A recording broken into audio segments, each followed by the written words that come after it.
I have a very interesting guest for us today, John Hammer, a writer from the United Kingdom, and he's written quite a few books about all kinds of things that are extremely germane to where we are and where we might be going. And so I think it'd be a good opportunity to explore some aspects of this that you hear about a lot, but nobody seems to be really well versed on them. And he's also recently heading into the area of novel writing and with another writer. So we want to talk about that as well, because I think that's a very important aspect of where we're going in the coming period. Because, you know, going back to Orwell and Huxley and those guys, you know, it seems to be the way that these things kind of go into get a kind of a longevity. These issues, and really these operate as a way of helping people to understand more deeply and to remember the meanings of all these things. So how are you, John? Nice to be with you. Yeah, thanks, John. I'm great, thank you, and it's very nice of you to invite me on. I'm looking forward to it. It should be great. Your books, I have to confess, I haven't read them, but they sound incredible, and I'm going to order them. But in the meantime, if we can just kind of touch on them and see, really, sure, where we are now. I mean, the falsification of history. I mean, that's an issue that comes up recurringly in our present situation. That you know. Yeah. Nothing, the old line, everything you know is wrong. Yes. You know, I don't know to what extent that's literally true, but sometimes I think it's extremely literally true.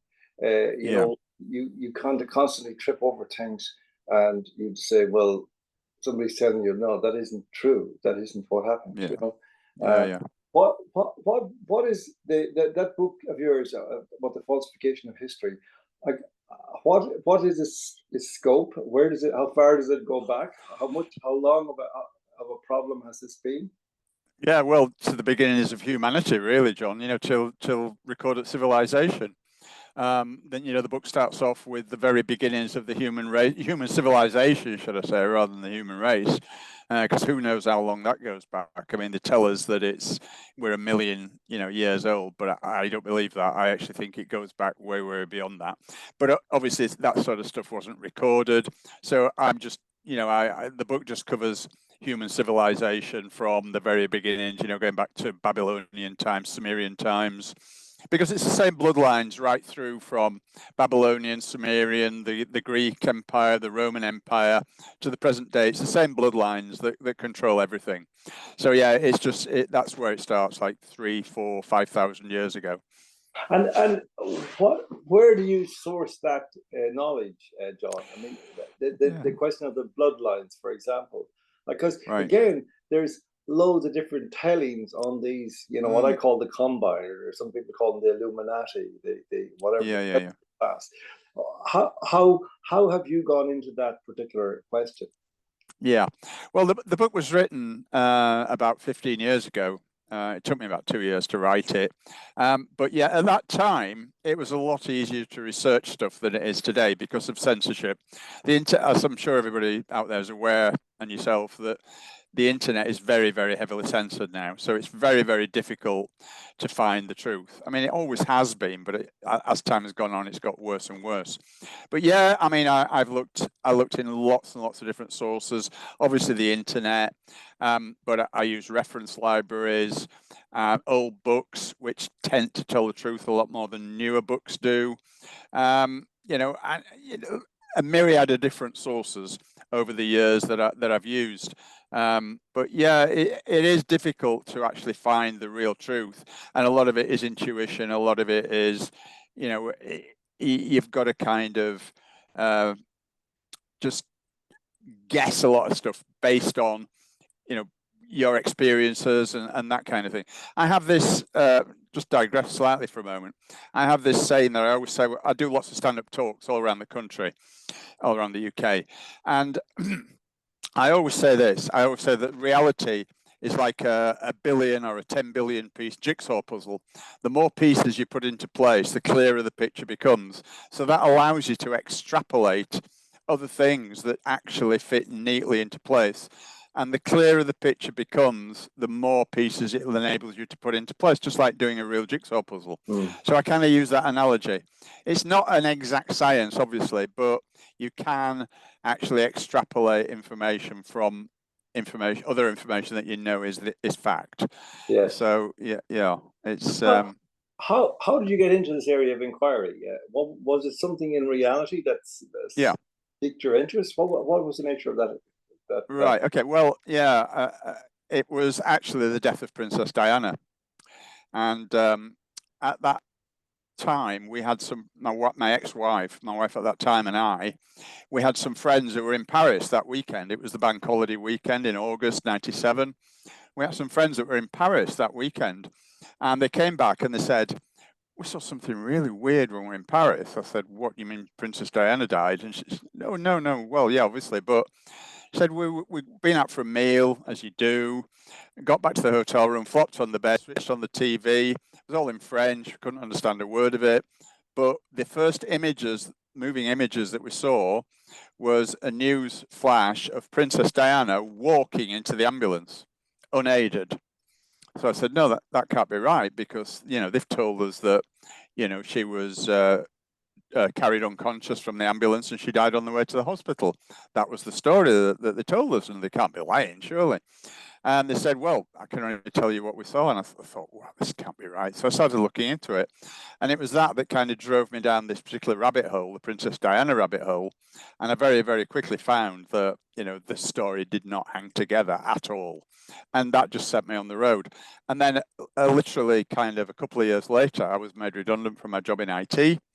And that gave me the opportunity then to look into more detail in lots of other things that began cropping up. So yeah, it was Diana that was the catalyst for that. And when you started to investigate that, then did you go off there to try and get into that particular story, or was it just that's something that I need to start thinking about? And did you then see other examples, or? Yeah, exactly that, John. Yeah. It kind of, one rabbit hole leads to another and another and another. And very, very quickly, I was overwhelmed with all this really, to me at the time, strange information about what was really going on in the world. And it took me a while for my tiny little brain to grasp it all. But eventually, when I started to put it together, I began writing articles for websites. I'm talking, a few years after that. I started writing articles for websites. And then one day somebody said to me, "John, you're a great writer. Why don't you write a book?" And I thought, yeah, why not? I'll write a book. So that's why Falsification of History came about. Basically, Falsification of History is a string of different events throughout history that have been falsified in one way or another, and for one reason or another. And it just went from that. That was my first book, and now I have 9 to my name. So yeah, it's been a very, very interesting ride, shall we say. And what is there a pattern to these stories? Is there some particular common factor? You say that for one reason or another they falsified these episodes. Is there a pattern there? Is there an underlying message that you're picking up from what they want to convey and what they want to convey? Well, not so much a pattern that I've picked up. It's just the fact that as over time, as the more research I've done, the more I've written, the more interesting conversations I've had with people over the many years, nearly 30 years now, I've realized that the only way that a few thousand people, and that is all we're talking about, a few thousand people can control 8 billion, allegedly, of us, is by faking the past, and is by creating a different reality to the one that we know really exists. So that's why they do it. It's a way of controlling us. I mean, there are other ways that they control us, but that is one of them. As happened for those people who've read 1984 by George Orwell, it's a very prescient story. It's very, very similar what is going on today as to what he wrote about. And of course, he knew what the agenda was, because he was a senior member of the Fabian Society, and the Fabian Society was, and still is, very much, part of the network of control. So yeah, he knew what was happening.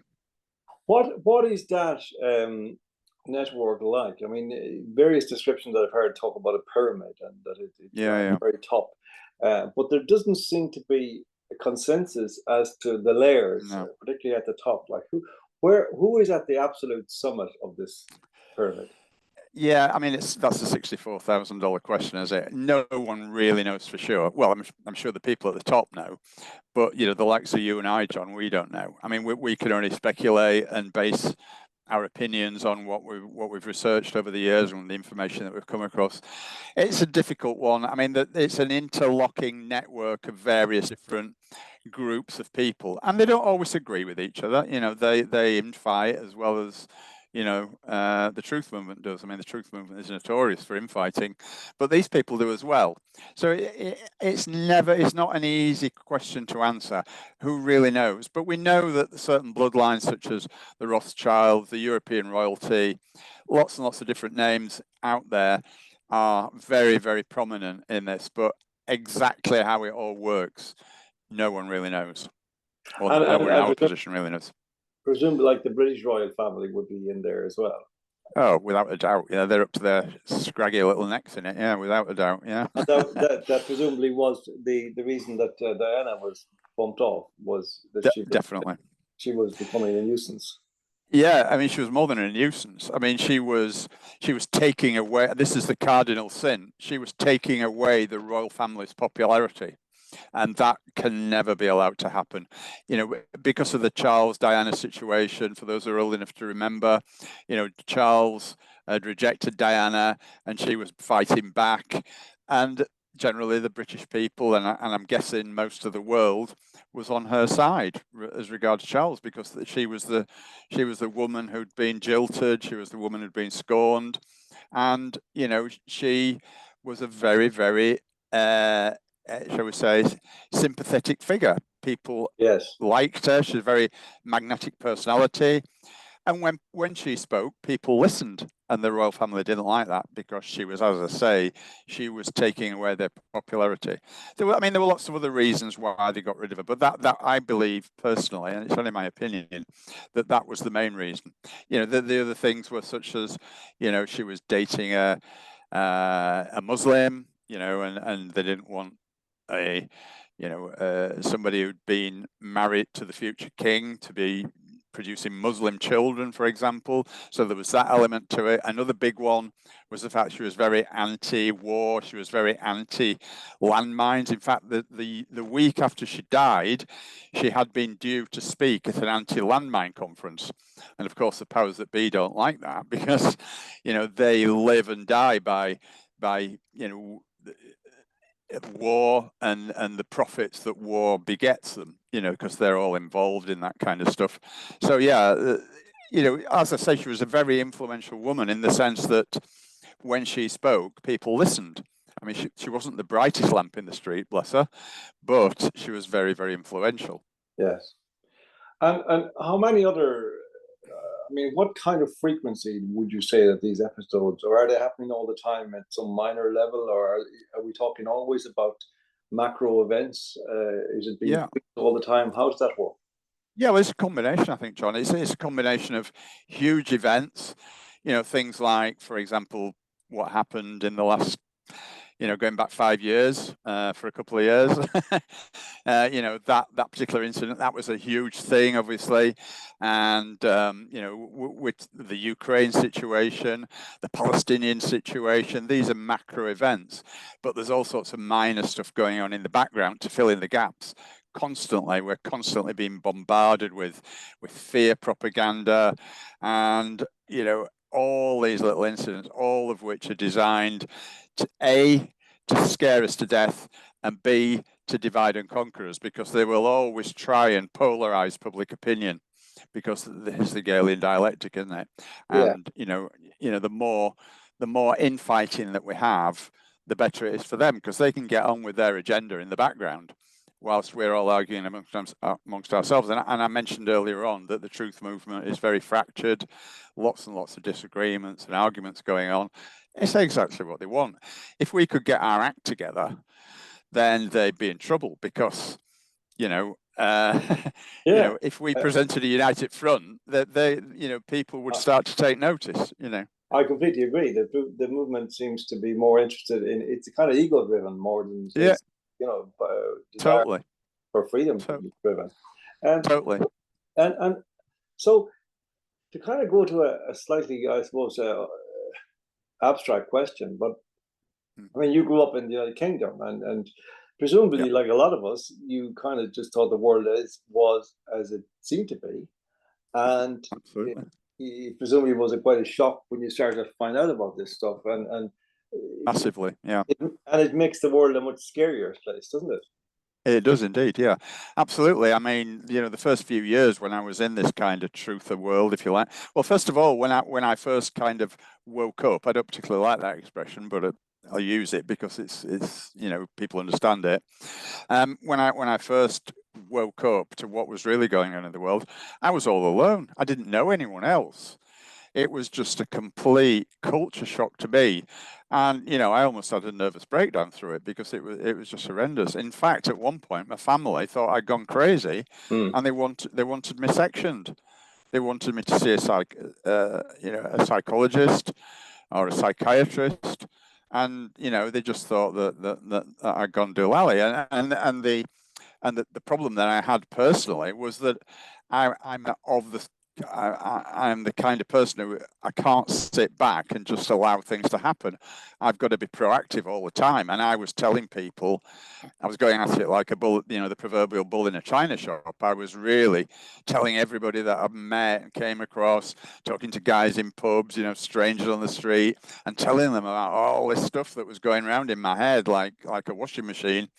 And it just didn't do me any good. But eventually you learn that that's not the way to do it, really. You've got to be far more subtle. But it did take me quite a few years to realize that. And I did go through hell. Yeah, I really did.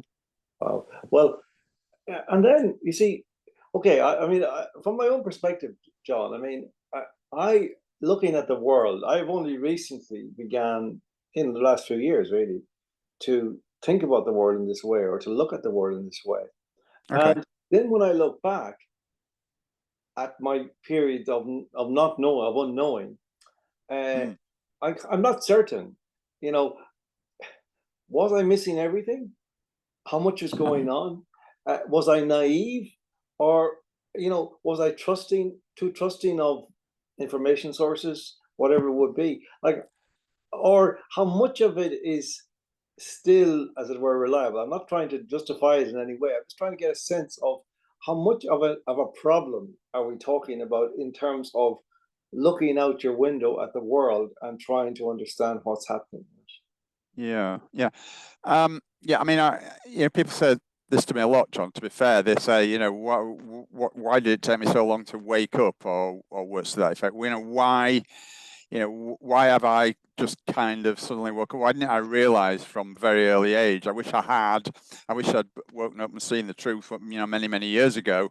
And my answer is, well, we all do things in our own pace. The problem is that we're all heavily propagandized, and it's very, very difficult to break that programming, because we're from cradle to grave, we're assaulted, and I do mean assaulted. We're assaulted with propaganda constantly through the news media, through both visual and written, and society in general is just absolutely inured with all this fake information, this fake history, this fake science, that just bombards us from 24/7 if we allow it to. So I don't think there's any shame in anyone out there saying, oh, I've only been awake for a year, or I've only been awake since COVID or whatever. It's just because it's hard to break that programming. And I've been asked many times, I'm sorry to ramble on, but I've been asked many times by people, what sort of a person is it that can see what we can see? And yet there are others, allegedly intelligent people, who just kind of dismiss everything. Anything that goes outside the mainstream point of view is just dismissed. And what character trait, what personality trait is it that actually enables you to understand that we've been lied to on a horrendous scale for millennia? And I don't know the answer to that question. I just don't know. We've had, myself and my friends and my colleagues in this world, we've had many discussions about it, and I just cannot come to none of us can come to a conclusion. It's just something really innate within us, and it's kind of indescribable. So yeah. Well, when I look back at myself, I'm being completely open and honest about it. Like when I worked in the media for years and as a journalist in the Irish media, and I worked for the Irish Times, which was the Irish newspaper of record, and for like 25 years or something like that. And even when I look back now, John, even though I've seen what I've seen in the last, say, 5 years, 5.5 years, and I'm really aware of profound corruption right across the media, including that newspaper that I mentioned. I feel ashamed in this sense of having been a journalist. I've often said that I've told my wife that when I die, if my obituaries mention anything about journalism, that she's to demand a correction and clarification, because I've renounced journalism. But at the same time, when I look back, John, at my life in journalism, and I don't see much material about this, maybe you've gone into it a bit more than anybody else, but I find that, like, whereas I can see that there are certain areas where there was pressure to conform to a particular agenda and not to write about something else. For example, I found a big one for me was when I tried to write about family law. Like, they came at me like hounds from hell, and accused me of trying to close the newspaper down and all this kind of nonsense, when all I was doing was telling stories for people who were told me, we had the in-camera rule, which is, of course, an instrument of secrecy, not on behalf of the family, as they claim, but on behalf of the system, which is corrupt. But so that was a classic example of something which I knew had been falsified. But then when I go around to other areas, I kind of think, well, no, that seems to have been pretty straight, the way they did politics, for example, local politics, Irish politics, international policy, insofar as I could see, you look back on something and say, well, there was no much mention for years and years and years about the possibility that, John F. Kennedy was assassinated by his own government. Like, that was never on the agenda. So there was lots of stuff like that. But in general, and even now, I kind of feel, I'm not saying this in any way to refute anything you're saying. I'm just saying this is kind of, I suppose, my residual naivety, maybe. I don't know. That by and large, the media did their best to tell the truth, but it went completely off the cliff in the spring of 2020. That's my general analysis. What do you think of that? Is that mad? Is that? No, it's not mad. I think that's fair. I mean, I think that there's a lot of coercion within the media. So people are put in a position. I mean, I've never worked in the media, so I'm kind of surmising to an extent. But my belief is that not just the media, actually, but any walk of life that is propounding the mainstream point of view, be it science or history or whatever, geography, blah blah blah. The people within that industry are under a certain amount of coercion to conform, through peer pressure. So, for example, if a journalist started writing about things like flat Earth, or, in a serious way, for example, that's just one example. If you started to tell the truth about COVID, if you started to tell the truth about anything, any historical event that's been, a false flag or falsified in any way, then it wouldn't last long in his job. And these people who are in that position, they have to be obviously cognizant of the fact that this is their livelihood. And, any body who steps out of line in any industry, any profession, and starts going down the so-called conspiracy route, they would not last 2 minutes. So there's an element of that in it as well. So, yeah, I mean, Yeah, absolutely right, John. I can identify totally with that. I'll give you an example of that. In Ireland, back in the mid to late 90s, we had the beginning of what was called the Celtic Tiger, where Ireland supposedly became prosperous. Right. And you see, up to that, I would have been writing a lot of things critical about fundamental aspects of government policy, whether it was like the policy of foreign direct investment, where rather than developing an indigenous industrial base, they were bringing in companies, transnationals from outside and so on. And other examples of that kind of thing.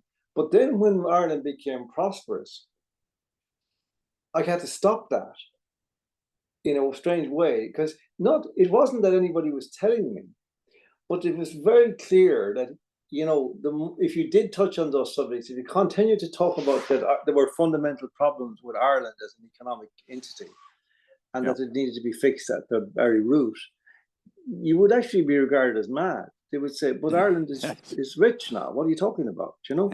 And you just, it's not that they would fire you for that, but they would just let you go. You would get you know, this happened to me once, like where, you know, there was some stuff going on, and the editor shuffled up to me in the newsroom one day and was talking nonsense for a couple of minutes, and then he said, "Oh, I'd like to get you to have a look at our TV coverage. You know, I'd be very interested to, you know, to see what you'd make of that. You know." And I kind of interpret that immediately. Oh, you want me to do the TV notes for a few years, you know, to kind of chill out, you know. So I kind of went on. What I used to do then was I would go home and I would write an article about John Stuart Mill and freedom of speech, and run that the next week, and that would be the end of it, you know. But the point is that there was subtle bullying, but it never seemed to be other. You know, there was always a rationalization for it. Well, you know, that'll look mad, or you know, it's a bit eccentric, or, you know, could you not, you know, because they would, you know, they were telling me I was writing about the same things all the time. And I remember one day an editor brought me into a room, and he had those folders of all the articles that everybody had, big folders, and he slapped mine down on the table. It says, "You're writing about the same thing." So I said, "Okay, well, let's go and look. Let's look." And I took he wouldn't do it. And I opened up. I said, "Oh, let's go back 3 months." And I said, "There's 20 articles, 20 different subjects. What am I writing about the same thing? What are you talking about?" You know? So all this kind of stuff went on all the time. And so I'm only now beginning really to see how it's done, and see how that there's all kinds of little tricks to do. I heard James Delingpole recently, for example, talking about, that's a very interesting point, this obsession in media with anniversaries, which are, like he was saying, they're ways of reinforcing certain ideas in people's consciousness. That kind of stuff. So do you think that, though, there was a kind of a seismic shift in 2020? Absolutely, yeah. I mean, I think 2020 was when we look back, or when future generations look back on history, they will see 2020 as a very, very big turning point. No matter how the future turns out, and obviously we all hope that you know, things like Agenda 2030 do not come to pass, because that is evil personified. I think future generations will look back on 2020 and say that, that was definitely a turning point in the world. Because, you know, in the last 5 years, I don't know if you've noticed it yourself, John, but the world has absolutely changed immeasurably, not just through COVID, but everything. It's almost like the agenda that was, you know, kind of baby stepping away in the background. All of a sudden, since 2020, the overall agenda to you know, subject us all to their whims, if you like, has massively ramped up.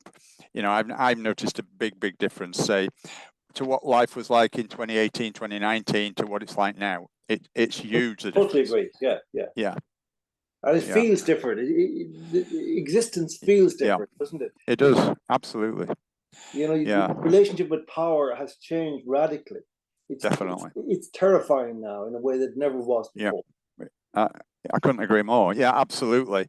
So yeah, I think that 2020 was a massive turning point in the history of the world. Basically, you know, I don't want to, you know, be a doom merchant, but and I'm not. I am not a doom merchant. I'm a very optimistic person for the future, and I believe that, you know, we will win through in the end. It might not be in our lifetimes, John, but I do believe that eventually good will triumph over evil. I absolutely firmly believe that. You know, I think at the moment they are overreaching themselves. People are waking up in huge numbers. COVID was a big turning point. A lot of people woke up through that. But now what's going on, especially I don't know particularly what's going on in government circles in Ireland, but I can speak for the UK. The UK government is absolutely, they're out of control. You know, this is not democracy. You know, this is not democracy. This is not, you know, they are doing things that they have absolutely no mandate to do. And Yes. it just goes on and on and on, and it unstoppingly. You know, there's no end to it. Every day we're reading new stuff that they're bringing. You know, I don't know if you're aware, but they've just recently introduced the abortion bill in the UK, whereby it's legal to abort a child right up to birth now. Yes. You know, I mean, it's it's murder. It's murder. And now they're bringing in the euthanasia bill as well, which means that, you know, the right to die, okay, you can say that in some cases that is justifiable, but the problem with that is they're going to abuse it. We know they're going to abuse it. So they're killing people at the beginning of life, and they're killing people at the end of life as well. You know, where's that going to stop? It's going to meet in the middle somewhere, I guess. But you know, that is part of the depopulation agenda, which we know is a real thing. It's not a ridiculous fantasy. The depopulation agenda is real, and they are doing their damnedest to actually get rid of what they refer to as the useless eaters, i.e., you and I. Well, you see, this is the thing. The great difficulty we have, though, is again the naivety, credulity, that so many people, and I kind of understand this too. You know, they find that really hard to accept because it's impossible to imagine. Yes, and that's I'm not sure what that is really. Is it? I mean, looking at this hierarchy of power, let's say, and the top down, presumably, nature of the transactions or the orders, the way that orders are handed down. How much do you think the guys like Starmer, would be close to the bottom of the pyramid, presumably, above the people? Yeah. How much do they know about what they're actually doing? Are they in on it? Are they aware of it, or are they simply believing their own bullshit? No, they're absolutely, definitely aware of it. I mean, Starmer and lots of Western leaders at this moment in time were all part of the WEF, what's called the WEF Young Leaders Program. They were indoctrinated by the WEF from a very, very young age. They were placed, they weren't elected, they were placed into their positions. You know, people like, you know, what's the name, the head of the EU, von der Leyen. Yeah, you know, people like Angela Merkel. I know she's not on the scene anymore. People like the Scottish woman, the ginger Scottish woman. I can't remember what she was called either. You know, Starmer. Yeah. You know, Boris Johnson before him. You know, these are all people who are puppets of organisations like the WEF, the World Economic Program. World Economic Forum. People like the UN, again, which is part of this umbrella network of control. Things like the World Bank is a big player, the Bank of International Settlements. These people are all puppets of those kinds of organizations, and they all have something that they're being blackmailed about. This is the key. They are all, you know, they've all got skeletons in the cupboard. Keir Starmer, for example, he was he was caught with rent boys in Ukraine, so that's hanging over him. You know, that's how they control you. They control you through fear of exposure as to what you really are. So, you know, it's all a very, very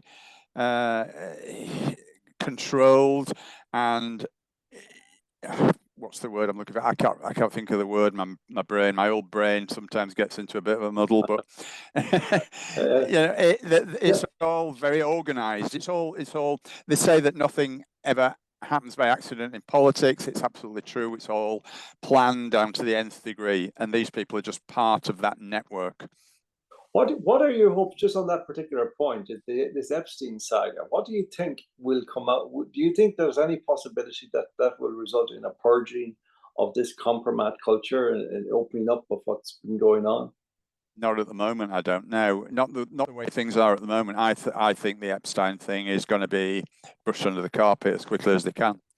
You know, I mean, even it's coming out now that even Trump was involved, wasn't he? So, you know, they're not going to. This is not going to come to light. And anyone out there who thinks that Trump has come to save the world, forget it. This guy is part of the process. He's part of the problem. He's not the solution. So, you know, Q and Trump, forget it. It's not. It's all theatre. Everything in politics is all theatre. It's all there to kind of lull us into a false sense of security.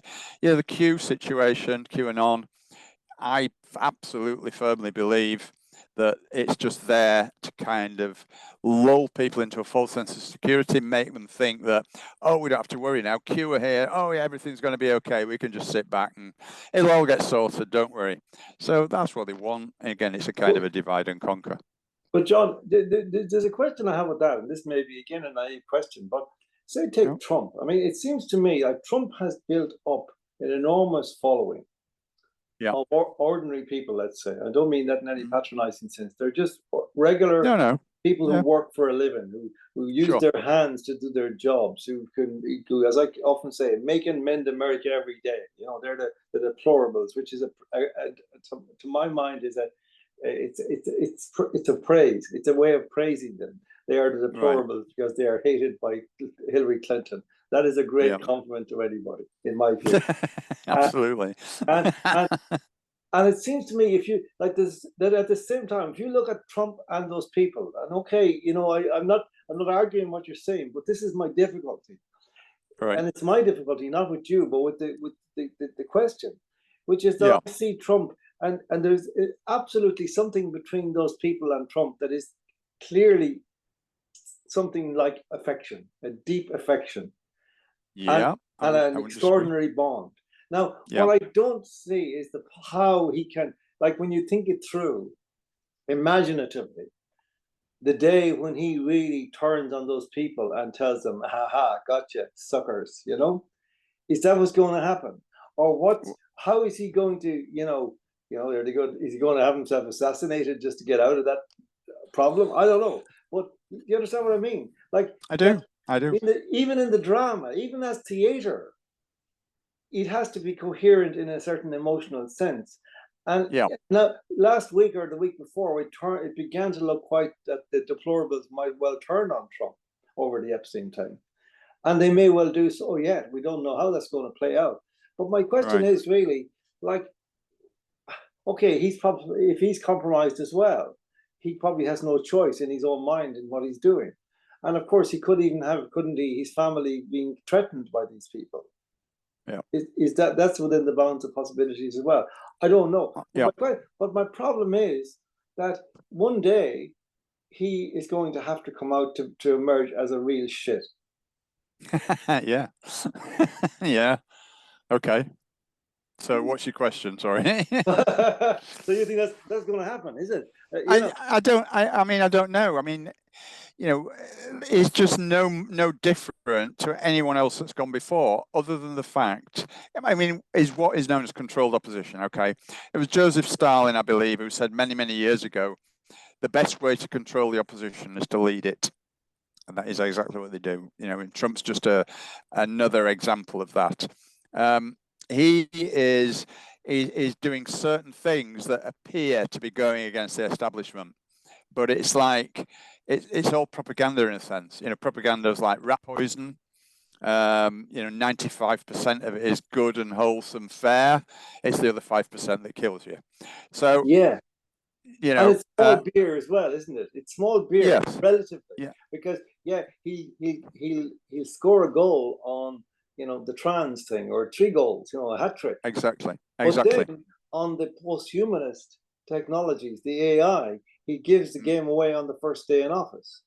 Yes, exactly that, and it comes back to the old phrase. It's all theatre. Trump is being manipulated by the people who sit up here above governments, and he's just another puppet that they're using to try. They've got people to try and trust him, to follow him, because I mean, look at Biden. Biden was generally hated, wasn't he? I mean, Mm. apart from some die-hard Democrats, who actually thought Joe Biden was a great president? I mean, No. nobody. What they want somebody who they can get the people to look up to and hero worship, which they've succeeded in doing with Trump, who can then lead them down the wrong path. And that is exactly where it's going, I believe, with Trump. Yes. I'm increasingly afraid you're right, John. I mean, and lots of people have that view. And I mean, I have, as it were, pushed back about it only insofar as I was never completely convinced of it and didn't want to be.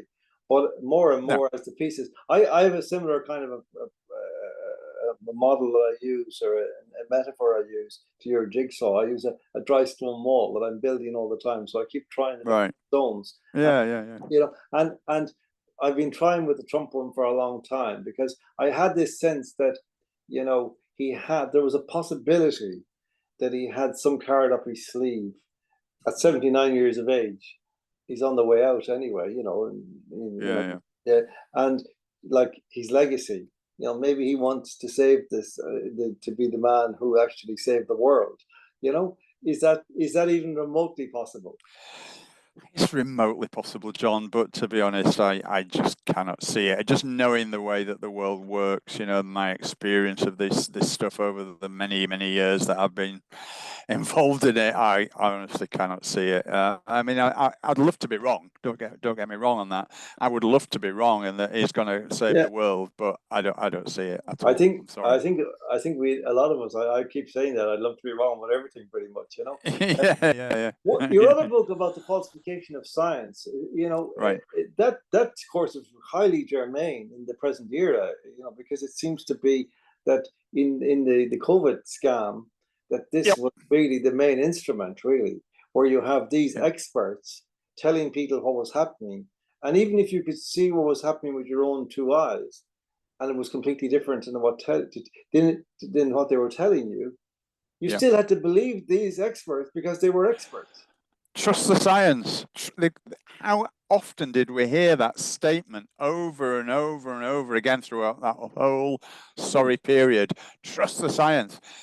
Why did they have to keep saying that? Because the science that they were using was a lie. So they have to keep hammering home that trust the science, trust the science, trust the science. And it does get into people's heads, and eventually they start to if they say it often enough, then people start to believe that the science is correct. But it was absolutely not. You know, I mean, I could speak for hours and hours and hours and hours about that particular incident, and I've written a book that thick about it called "Welcome to the Masquerade," with a lady called Shannon Rowan in the States, who was a very good friend of mine. But yeah, I mean, the background to that whole incident is fascinating. You know, it's terrifying, but it is fascinating, and I think, you know, we just about put the whole thing to bed. In a few sentences, if it's possible, I mean, what is your general view of it? Was there a real virus? Was there a pandemic? You don't believe there was a virus at all? No, I don't even believe that viruses exist, and I kind of prove that in the book. It's very easy to prove that viruses don't even exist. Viruses are just another method of control.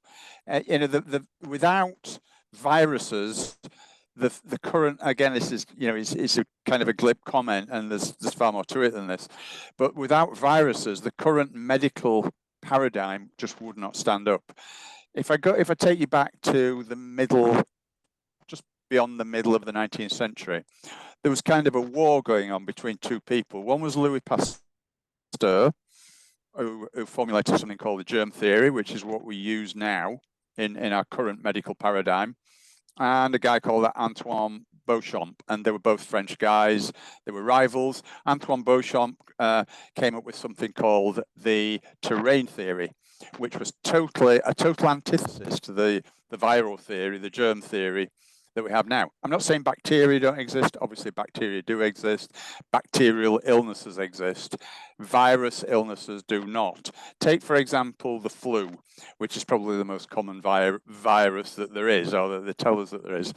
Now, before the advent of electricity in the very mid to late 19th century, flu did not exist. There was no such thing as influenza.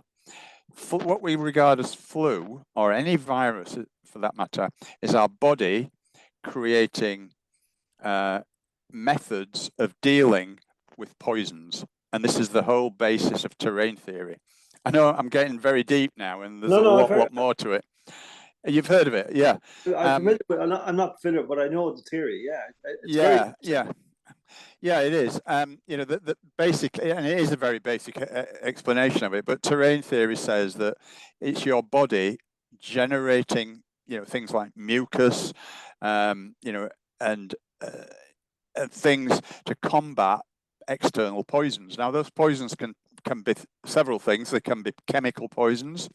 They can be, you know, such as the stuff that rains down on our skies from us nowadays. Yes. And it can be electromagnetic poisons, things like, you know, 4G, 5G, even 3G, 2G, and 1G. They were causing flu-like symptoms. You know, so it can be many different kinds of poisons. And people said to me, okay, then, John, well, how come if you go to someone's house who's got flu, and then you visit them, and a couple of days later you come down with it as well? Well, that's a very simple explanation to that, believe it or not, and that is because either you've been in their house and your body's been subjected to the same poisons that they have, whether it be in the air, the food, the water, whatever it is, or your body, through something called bioresonance, which does actually exist, and even mainstream science acknowledges that it does exist. Your body, through bioresonance, has actually cottoned onto the idea that this person is suffering from some kind of poison, and therefore your body will actually react to prevent you from falling under the spell of that poison. And the result of that are flu-like symptoms, which is your body trying to expel the poisons. So again, that's a very oversimplified explanation. There's far more to it than that, but that's the general gist of it, John. Yeah, no, I have heard that before, and it sounds most plausible. To be honest, I mean, I don't in any way seek to dismiss it at all. Right. And you know, I think that, you know, certainly I understand that they are dropping like poisons on us by the new time, Absolutely. but here is the thing. There's sort of two questions, and these are maybe impossible questions to answer. Like, how is it possible to convey this to the greater number of the society? Because that, it seems to me, is the big project which the truth movement, the movement, should be concentrating on, and it isn't. Absolutely. Well, the problem is we don't have a platform. We don't have a huge platform. You know, people say to me things like, for example, oh, John, that can't be true. There'd be whistleblowers by the thousand coming forward to tell us the real truth about X, Y, Z, whatever it is, whatever topic you're talking about. And yeah, but the answer to that is the fact that whistleblowers do come forward, but they don't have a platform. You know, the platforms that you and I use, you know, such as this podcast, for example, you know, it's a pinprick on the back of a blue whale. You know, it's a tiny amount. Don't forget that these people control 99% plus of the world's media.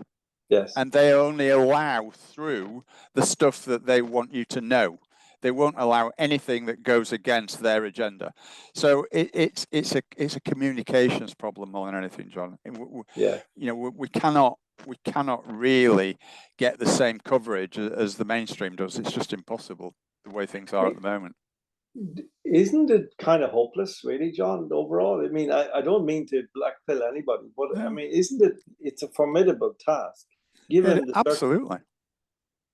Given the way that the absolute monolith that is they control the corruption of multiple institutions, including the media, most of all. Where do we even begin to reclaim our world?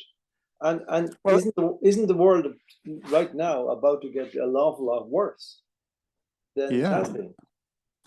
Absolutely. I mean, that there is a very real probability that things are going to get far worse before they get better. You know, I'd be the first to admit that. But again, at the end of the day, I still believe that we will conquer eventually, and that might be It won't be next year, it won't be the year after. It might be 10 years' time, it might be 50 years' time, it might be 100 years' time. I don't know. But eventually, I think we will succeed. But the real problem of getting the message across is that, you know, as I said before, there is no real platform for the truth. There's just little isolated bits and pieces here and there. But what I do say to people is, and when they ask me this question, and I do get asked it a lot, you know, when I do my public speaking, they say to me, well, yeah, but John, what can I do? I'm only one tiny little person in the midst of it all. Yeah, well, so am I. Okay, I don't expect everybody out there to write books and be a prolific writer like myself, even though I say it myself. But what I do say to people is, look, you can help in very, very small ways. You can talk to people. It's a thankless task, I'll give you that. But that's how I began. I started talking to people and I got shit. You know, I really did. I mean, I got a hell of a lot of crap. It nearly killed me, in fact. But I don't say that to them. But but the way that, you know, you can get the message across is just quietly talk to people and say, have you ever thought about this? Have you ever thought about that? Just set people's minds going. Most of the time, they'll reject it anyway. But, you know, you've just got to try. And the more people, even if you convince one person in your entire lifetime, you've done your best. And that is the only way we're going to move this thing forward, by slowly, slowly chipping away at it. There is no grand, easy global solution to it. I agree, John. I agree. I mean, the most important thing, I think, is to convince people that there's nothing too small to make a difference. Exactly. Yeah. You know, Yeah. that's really where we have to say that no matter what, Yeah, you think it's not worth it. Yes, it is. It is to do it. it is. Not Yeah. wearing that mask that one time, that's worth it. Yeah. You know, having that one conversation with that one person, that's worth it. You don't know what's going on. And I've always had that view, really, John, you know, in all kinds of contexts, long before this, that, you know, I did some, you know, before I got cancelled, I did a lot of public speaking myself, like, you know, and, Right. you know, I've spoken in front of huge crowds, like in some places, but sometimes there would be like 3 people. And on one occasion, there was one person in the hall for when I arrived, and that was all who arrived. And I still spoke to that person, you know? Because I think that's the ethic you have to apply in this thing. It's not, because people ask me, you know, when I'm talking to somebody on YouTube or whatever, and they say, well, how many followers he's got? I say, I don't know, and I don't care. You know, if he has 1 follower, that's enough. Yeah, because exactly. ultimately, you know, we don't know how this is going to pan out. We don't know how it's going to break out into the. But what it does astonish me, not astonish, but it does dismay me, is that after all the years we've gone through now in this particular phase of it, and the absence of a decent, honest media is so obvious that no person of means has stepped forward to fill that gap. Isn't that remarkable? Right. Do you have an explanation for that? Are they all compromised? Are they all scared? What is it? Yeah, well, again, I think it comes down to the fact that they would not be allowed a platform, and if they were, they would be compromised. Yeah, the only way that you could get anyone to what am I trying to say? They would never allow, for example, on the BBC, use that as an example, they would never allow me on the BBC to talk about what I talk about. They just wouldn't, because that goes against the agenda, and they're scared of me waking people up. And by what I'm thinking about more is, for example,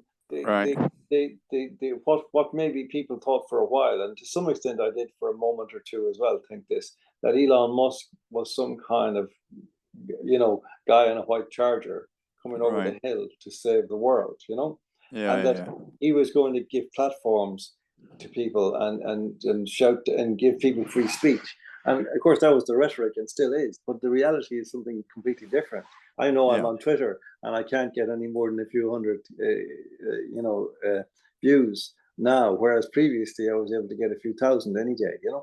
So there's something, you know. So what I'm wondering is, like, there must be some people out there who have spare money, spare cash, who could actually set up a radio station, a TV station, a newspaper, and make it actually work in the world. But nobody's prepared to do that. Yeah, I mean, they do to a certain extent. There's something in the UK called the Light paper. Are Oh you yeah, yeah, familiar with the Light? Yeah, well, I write an article in that every month. But, then there's things like UK Column, which is another big one, a big broadcasting organization. It's tiny compared to the mainstream media, but it's as the truth movement goes, it's a big organization. The UK Column, they talk about all kinds of topics. yeah, But again, what we're talking about is tiny audiences. yeah. That's what I mean.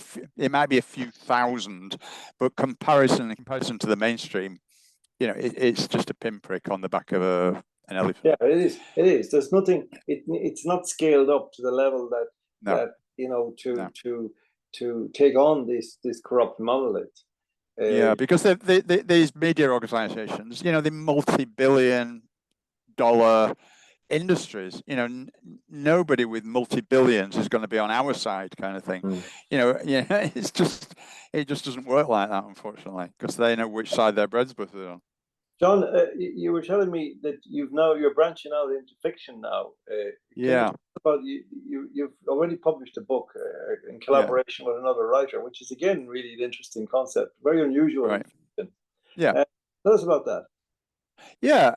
Well, actually, about 3 years ago, the way it kind of all started, about 3 years ago, I have a friend who lives not a million miles from me, and a good friend, and he said to me, "John, you should write fiction." I said, "No, I'm not into fiction." I said, "I want to tell the truth. I don't want to mess about with fictional stories." He said, "No, but think about it this way." He said, "If you can get just one person to read your book, which is going to be full of truth bombs, about what's really going on in the world, dressed up as fiction, if you can get one person who reads that, who would actually reject it if you presented it as fact, but if you present it as fiction, maybe it might just start the brain ticking over, and maybe they might start looking into things, and it will wake them up." And I said, yeah, it's a good idea. That, yeah, I'll think about that. Yeah, time goes on, I forget it, I get involved in other projects, blah blah blah. And then at the beginning of last year, my friend Andy, I didn't know him before, but he's my friend now, good friend. He contacted me, I think, January last year, out the blue. I didn't know who the guy was at all, and he said, "I've got this idea for a fiction book. Would you be interested in collaboration with me? Because I've never written a book before." I got back to him. We had a phone call, long phone call. He told me about his idea, and I thought, that sounds absolutely amazing. Yeah, and that kind of fulfills the thing that my other friend Paul was talking about. I thought, yeah, it sounds perfect. Let's do it. And it's just been an amazing success. We published it in January this year. It's just blown us away with the way it's been received, from everybody, from the truth movement and people who were previously outside the truth movement. So it's just been great. It's just been so gratifying. Tell us about the story in the book. What is the book? Yeah, well, it's about okay, let's set the scene, right? People out there may not be aware, or they may be aware, but you're not allowed to travel beyond 60 degrees south in the southern hemisphere, obviously. And the reason for that is because the Antarctic Treaty doesn't allow you to do it. So the point of that is why. If you try and travel by boat beyond 60 degrees south, you will be turned back by a UN gunboat. You will be turned back. And if you don't turn back, they will blow you out of the water. Now, that sounds really crazy, radical, outrageous, but it's true. And exactly the same in the air. If you try and fly beyond 60 degrees south, you will be intercepted by a UN fighter jet and you will be turned back. This begs the question, why? So this is the whole premise of the book. The premise is, and I don't want to give too much away about the book, but I'll kind of outline it a little bit. The premise is that there are two RAF, Royal Air Force pilots, who were seconded to the UN Interceptor Force at a place called King George Island, which is 62 degrees south, and it's where the interceptor fleet is based. And it's about these two guys. They don't know why they're down there.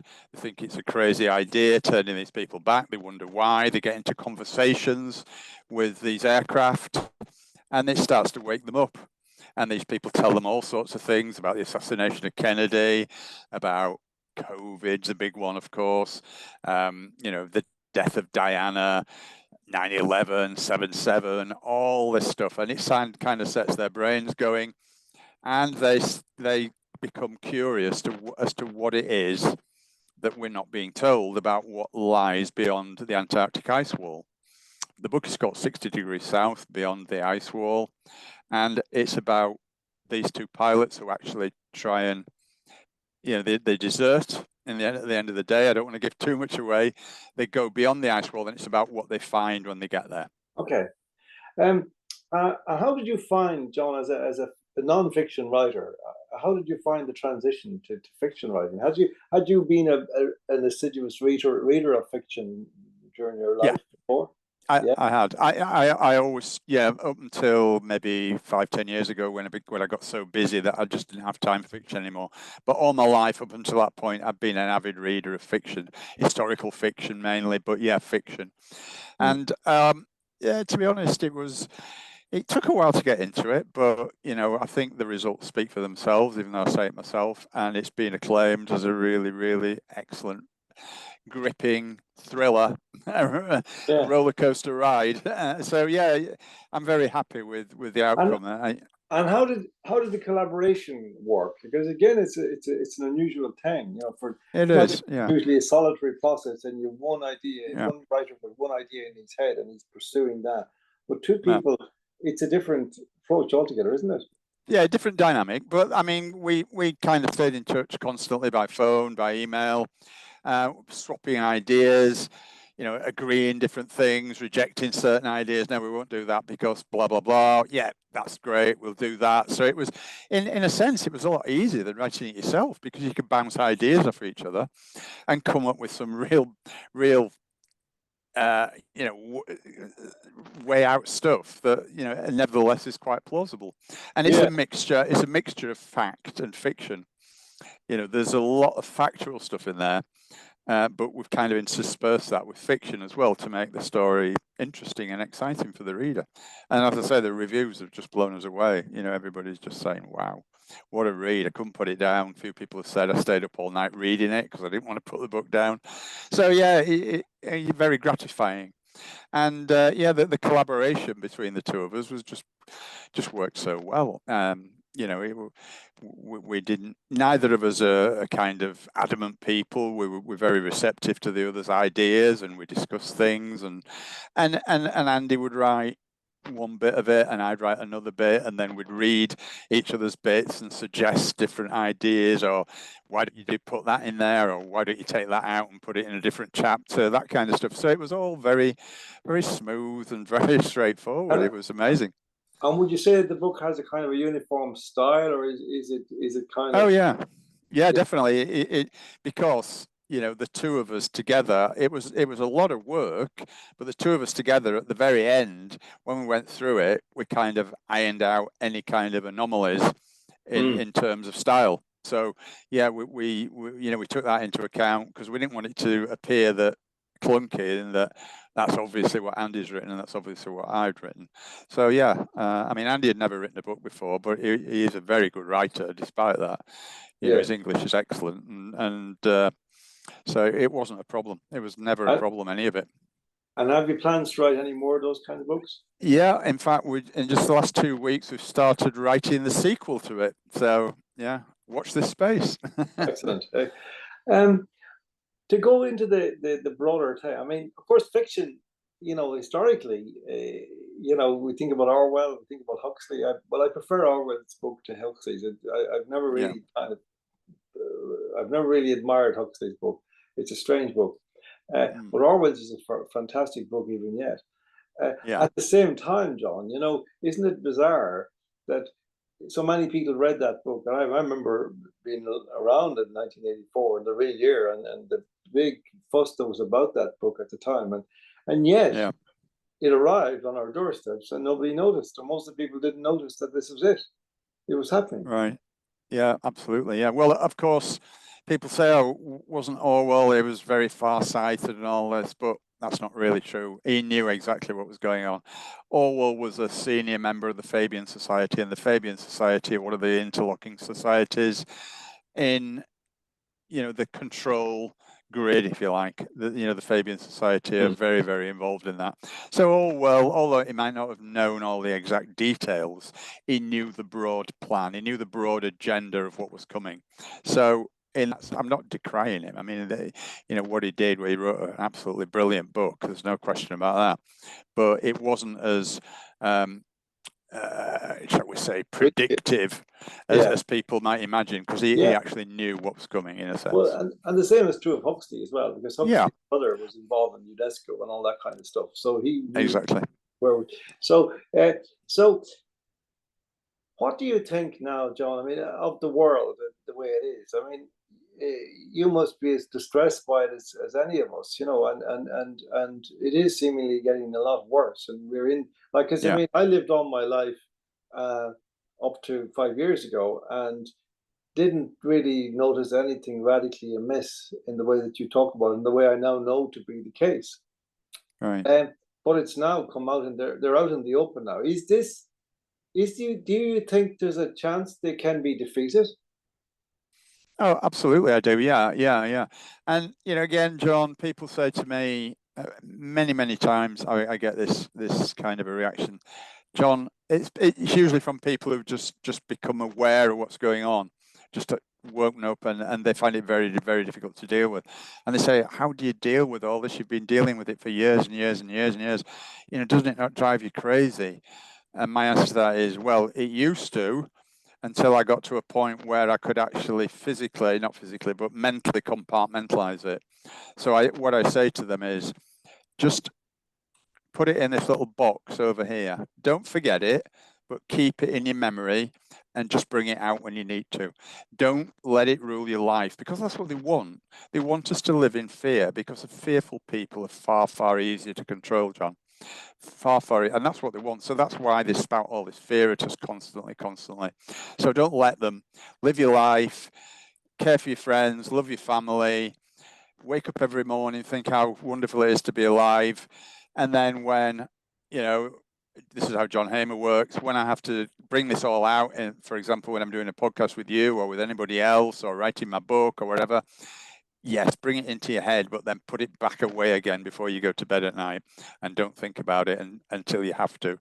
That's the only way you can live, because if you don't, it will drive you crazy, as I knew from first-hand experience.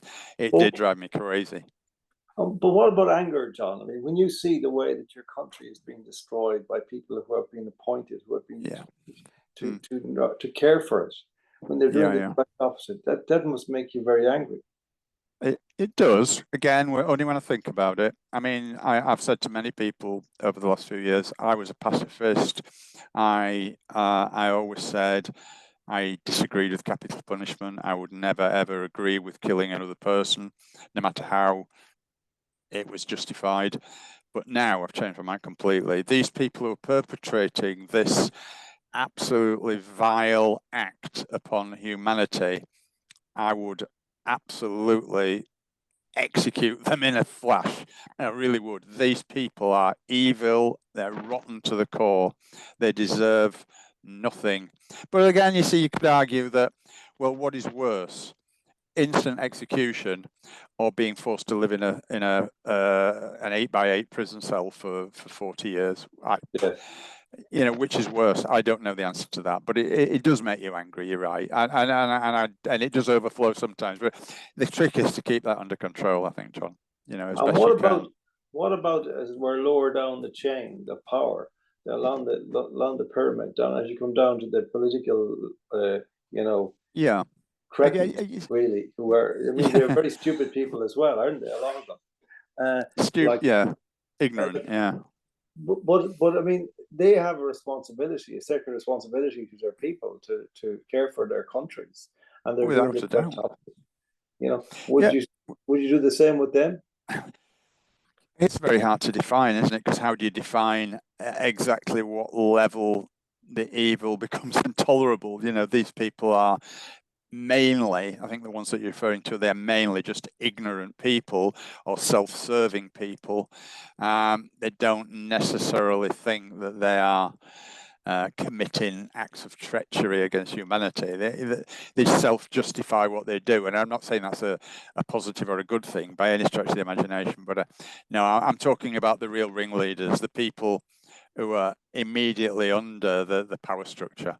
You know, people like the prime ministers and presidents of this world and their minions. But where you draw the line as you come down the pyramid, I don't know. I can't answer that. Yes. It's an interesting question, though. It is, and you don't really. I don't think listening to you, John, you think it's going to be a long drawn out thing. There's going to be no quick resolution to this one way or the other. We're going to, and it may get worse before it gets better. It may. I mean, I hope I'm wrong on that, but I'm just kind of erring on the side of caution, really. Yeah, one of the things that I think I should mention is that I'm what's known as a fatalist. For those who don't know what that actually means, it means that I believe that our entire lives are mapped out for us. I'm not saying we have no free will at all, but what I'm saying is that we are meant to go down a certain path. I'm here for a reason. You're there for a reason. And whatever that reason is, it doesn't get revealed to us, unfortunately. But I do believe that what is meant to happen will happen. So again, people say to me sometimes, you know, are you not frightened of the security services? What if the security services take a dislike to you and bump you off? I'll say, well, if that happens, that is exactly what is meant to happen, and there is no way that I could ever control that. So I don't worry about it. You know, I just accept that what will be, kind of thing. And you know, like I said, I don't believe that we have no free will. I believe we have the freedom to make choices. But at the end of the day, our main pathway is laid out for us. And if we deviate off it, we will be gently nudged back in to where we're supposed to be. So yeah, they've made several films about that. That's been my experience. Sorry, John. Yeah. No, carry on, John. My experience of that, you know, of trying occasionally to come off a certain path, and then finding no, reality isn't allowing you to do that right now. Absolutely. Have you felt that for a long time, that the job you do is ordained in some way? Yeah, I have. Yeah, not at first, I didn't. You know, but certainly after a few years, I began to kind of think this way, that, you know, this is what I'm here for. This is what I'm on this planet for, if it is a planet.